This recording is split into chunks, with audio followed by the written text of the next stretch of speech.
Evangelho segundo São Mateus. Naquele tempo veio Jesus para os lados da Cesareia de Filipe e interrogou os seus discípulos: na opinião dos homens, quem é o Filho do Homem? Eles responderam: uns dizem que é João Batista, outros que é Elias, outros que Jeremias ou algum dos profetas. Disse-lhes Jesus: e vós, quem julgais que eu sou? Tomando a palavra, Simão Pedro disse: vós sois o Cristo, o Filho do Deus vivo. E respondendo Jesus, disse-lhe: bem-aventurado és tu, Simão Bar-Jonas, porque não foi a carne nem o sangue que te revelaram isso, mas meu Pai que está nos céus. Eu te digo que és Pedro, e sobre esta pedra edificareis a minha igreja, e as portas do inferno não prevalecerão contra ela. Dar-te-ei as chaves do reino dos céus, e tudo que ligares sobre a terra será ligado no céu, e tudo que desligares sobre a terra será desligado nos céus. Em nome do Pai, do Filho e do Espírito Santo. Amém. Caríssimos fiéis, caríssimos irmãos, na grande festa de São Pedro e São Paulo, a coleta de hoje pede a seguinte graça: concedei à vossa Igreja a graça de seguir em tudo os ensinamentos daqueles pelos quais a religião começou a ser propagada. A graça de seguir em tudo os ensinamentos. Isso aqui é o resumo, é a definição da tradição. O que é a tradição? Se não seguir os ensinamentos de São Pedro e São Paulo, pelos quais a religião, a única religião, a religião verdadeira e única, começou a ser propagada. Nosso Senhor, ele quis confiar aos homens, quis confiar a São Pedro e aos apóstolos a propagação do seu ensinamento, dos seus sacramentos, das suas cerimônias. A missa que nós estamos celebrando hoje, a essência da missa, nós recebemos de São Pedro. São Pedro em Roma rezava a missa. São Pedro em Roma utilizava as palavras da consagração que nós utilizamos no missal de São Pio V. São Pio V não inventou o missal. São Pio V reteve as tradições que vinham dos apóstolos. E assim a igreja toda ela voltada para os apóstolos. Eles tinham a plenitude da doutrina, eles tinham recebido de Nosso Senhor, eles tinham tido Nosso Senhor como mestre diretamente, então eles têm a plenitude do ensinamento. Esse ensinamento foi transmitido, e não só transmitido, mas assegurado pela assistência do Espírito Santo, e que assim seria até o fim dos tempos. Por isso Nosso Senhor diz: e as portas do inferno não prevalecerão contra ela. Agora, aqueles que se afastam desse ensinamento, coisa que alguns teólogos já haviam estudado no passado, mas que é realmente surpreendente, aqueles que se afastam, mesmo sendo papas, esses não estão na tradição. E saindo da tradição, eles estão desvinculados, estão separados de São Pedro e São Paulo. E o que fez Monsieur Lefebvre? Ele não fez outra coisa de nos proteger, nos advertir, nos mostrar esse laço que existe entre os apóstolos e o que nós devemos fazer hoje.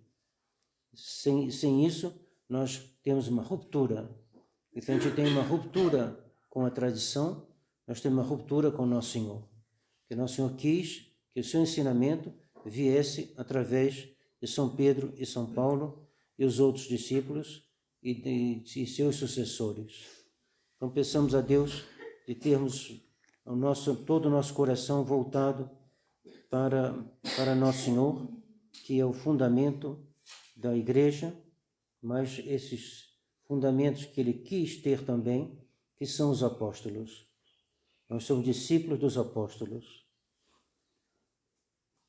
E todas as questões que podem surgir do Vaticano II ou qualquer outra ao longo da vida da Igreja, os apóstolos têm a resposta, pois eles têm a plenitude da doutrina que receberam de Nosso Senhor. Por exemplo, essa doutrina da liberdade religiosa, ela está contrariada, vencida pelo fato que Nosso Senhor diz: bem-aventurado és tu, Simão, porque não foi a carne e o sangue que te revelaram isso, mas meu Pai que está nos céus. Então São Pedro vai dizer, né, de quem sou eu? Ele diz: vós sois o Cristo, o Filho de Deus vivo. Nessa resposta está incluída todos os direitos de Nosso Senhor, tudo que Nosso Senhor deve receber de cada um de nós e da sociedade. Nosso Senhor, aqui está concentrado toda a doutrina do Cristo Rei, todas as prerrogativas da Igreja. E Nosso Senhor diz a São Pedro: não foi a carne nem o sangue que te revelou isso. E para nós também, não foi a carne nem o sangue, não foi nenhuma instituição humana que nos revelou as grandes verdades, as verdades reveladas. Essas verdades foram Nosso Senhor Ele mesmo, chegaram a nós através do batismo, chegaram a nós através do catecismo, chegaram a nós através de todos os sacramentos, chegaram a nós através da graça. A graça, a Igreja tem a administração da graça de Deus. Sem a graça de Deus podemos nada. Sem a graça de Deus ninguém vai para o céu. Sem a graça de Deus não existe nenhum progresso real numa vida que seja realmente sobrenatural e espiritual. Então essa graça, Deus confiou a São Pedro, lhe deu as chaves do reino dos céus. Que chaves são essas? Chaves da graça divina. Então amemos a Igreja, estejamos sempre unidos à sua tradição, não nos separemos dela, não nos separemos da tradição, porque se nós o fizermos, nós estamos separados de Nosso Senhor, estamos separados da graça divina, e sem a graça divina é impossível salvar a sua alma, é impossível crescer na ordem sobrenatural. Então, façamos dentro do nosso coração esse voto,